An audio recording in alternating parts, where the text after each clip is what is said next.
Well, in case you're wondering where we are at the, village Massacre here in France, in the Limousin.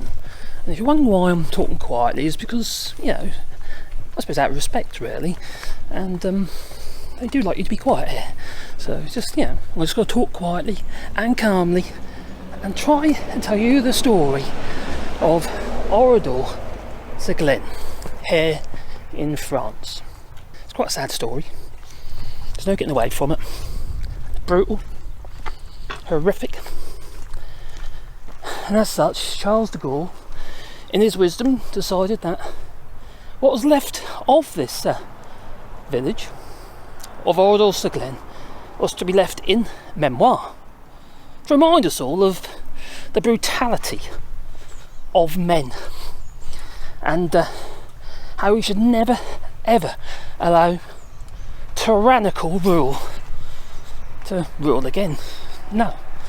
Now, if you look behind me, this is just one small part of Oradour-sur-Glane, and all these buildings after the SS entered this village and killed 48 people. Only 7 people survived. In fact, the last remaining survivor, Robert, he died in February of this year, in 2023.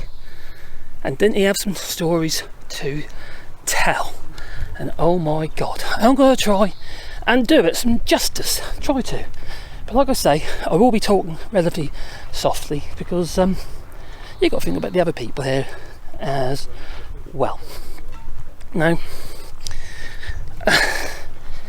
I've been there a few times now, probably about 15 actual times I've visited this place, and it's tragic. It really is tragic. But this place has now been left in memoir of. And Oradour-sur-Vayres, where I live, well, there's a bit of an attached story to that as well. But this was it wasn't really a market town, no. But people used to trade here. But the locals and what have you were, the local villages, as in local hamlets and what have you, they were quite self-sufficient. The farmers would actually grow stuff for themselves, and if they got a little bit of surplus, they would sell it, and that's how they got their pennies.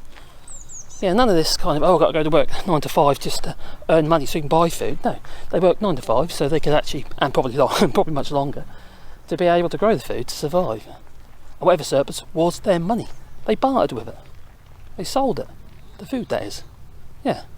In the heart of this, in the French countryside, this small village, Oradour-sur-Glane, stands as testament to the horrors of war and the depths of human cruelty. Hitler and his SS. Now, Oradour-sur-Glane was a more peaceful and rather unassuming community, which Adolf Diekmann, commander of the Nazis' 4th SS panzer grenadier regiment, he'd been ordered to retrieve, captured a Nazi officer, and he was to go to the nearest town and take hostages, 30 odd hostages, and bargain.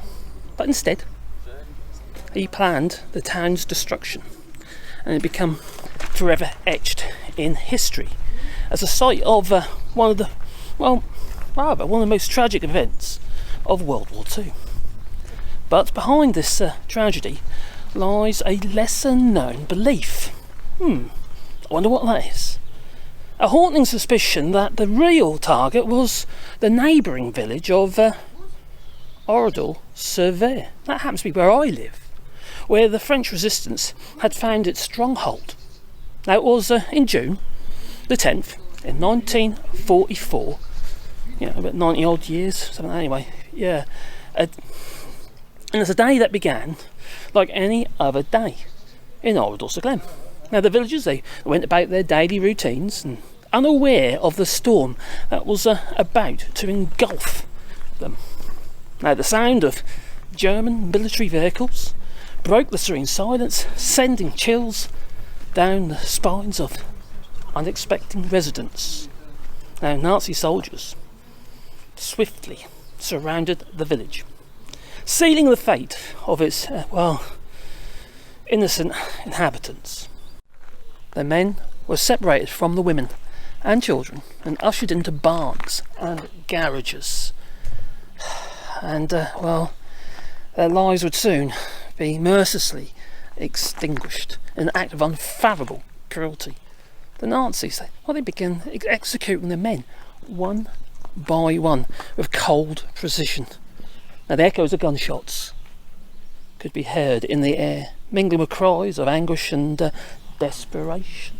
Meanwhile, the women and children, they were herded into the village church. Fear and confusion, as it reigned it as they clung on to each other, praying for a miracle. A miracle. They were doomed. No, they were hoping they would be spared from the impending horror. But that miracle, it never came. And the Nazis locked the doors and set the church ablaze, trapping all the innocents inside. Now the flames, they engulfed that sacred space, turning it into an inferno of pain and suffering. The temperature was so intense, it was like napalm, and the bronze bell, it melted and fell to the floor, on top of those inside. Now, there's a rather large investment, as you can see, for renovations of the church and other buildings around this site because of the vegetation and other problems of these exposed buildings. Well, the remains of that is the water gets into them, it swells, expands with the frost and what have you, and pushes the walls apart. The water gets in, washes it out, and they collapse in no time at all. So this site here, it takes constant work, constant maintenance. There are 247 women in this church and 205 children. They died in the attack. And the only survivor was one lady, a 47-year-old. Her name was Marguerite Ruffranche. Now she escaped through, the rear sacristy window, followed by a young woman and child. And all three were shot, and two of them fatally. They died on the spot. Only 7 people survived the massacre. 5 men who were protected by fallen bodies. A woman who had escaped through the window, that rear window in that church. And a child who managed to escape before Der Führer's regiment began rounding up the townspeople. That one survivor, Robert Hebers, he is the last survivor of World War II, of Oradour-sur-Glane massacre. But he passed. He passed away in February 2023. So nobody, is alive today to tell the tale. No. Now, Robert Hebers, he worked tirelessly to preserve the memory of these events, which resulted in 643 deaths. And he died at the age of 97. Not bad going, wouldn't you say? No, he was only 18 years old when the Der Führer regiment of the Waffen-SS Das Reich armoured division occupied the town. Now, the men, like I say, were put in barns, and the women and children in the church. Now, for young Robert Heber, like I say, he's only 18 years old. For him, he ended up in the Lowdy barn with around 60 others, under the guard of the detachment and 2 machine guns. After an hour, the shooting started, and the bodies were then inspected, and the wounded were finished off with a pistol, and the building was then set on fire. Now only 6 wounded survived, hidden under the corpses. And by the end of that horrific day in Oradour-sur-Glane, that laid in ruins it did, and once a rather vibrant village. Busy it was, yeah, completely reduced to ashes, leaving behind a ghostly reminder of the atrocities committed there. Now, 648 innocent lives had been brutally taken, leaving, grieving families and a scar on the collective memory of the people of France. But all of us, actually, who come and visit this place, like I said earlier, it has to be, it stands testament to the reasons why we must not allow tyrannical rule to ever rule again. But as the years passed, now whispers emerged among the survivors and historians that suggested a different narrative. Some believed that the true target of the Nazi wrath was not Oradour-sur-Glane, but the neighbouring village, Oradour-sur-Vayres, where I live. Yeah. It's nestled away. It's only a few kilometres away. It only takes about 30 minutes to get here. Now, Oradour-sur-Vayres had become a hotbed of resistant activity, a clandestine hub for those fighting against the German occupation of France. According to this theory, the Nazis had intended to decimate Oradour-sur-Vayres, and as a means of eradicating the resistance movement. However, the resistance was informed of the impending attack, and through misdirection, tricked the Nazis into attacking Oradour-sur-Glane instead, where we are here today. Killing two birds with one stone.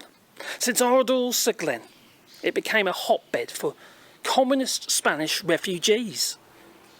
Well, that's as the story goes.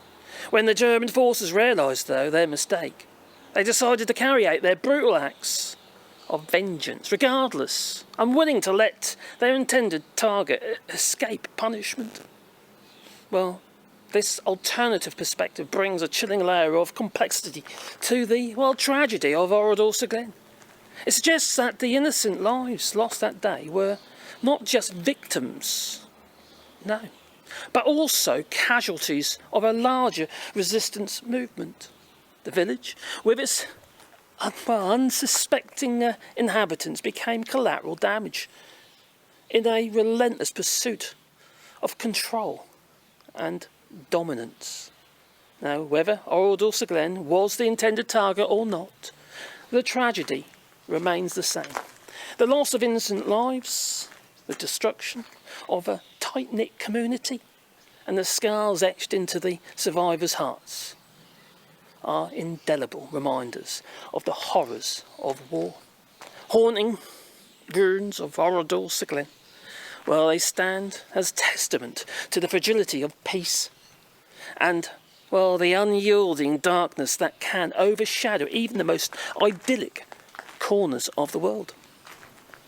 Now today, Oradour-sur-Glane serves as a memorial and sombre reminder of the atrocities committed during World War II. Now we all must never allow tyrannical governments, movements, to engulf society ever again. That's what I say. I hope you enjoyed my little movie about the massacre of Oradour-sur-Glane. Maybe you'd like to, give me your thoughts, not just for me, but for others as well, in the comments down below. It's a very sad story. Now, some people have told me they should flatten this place.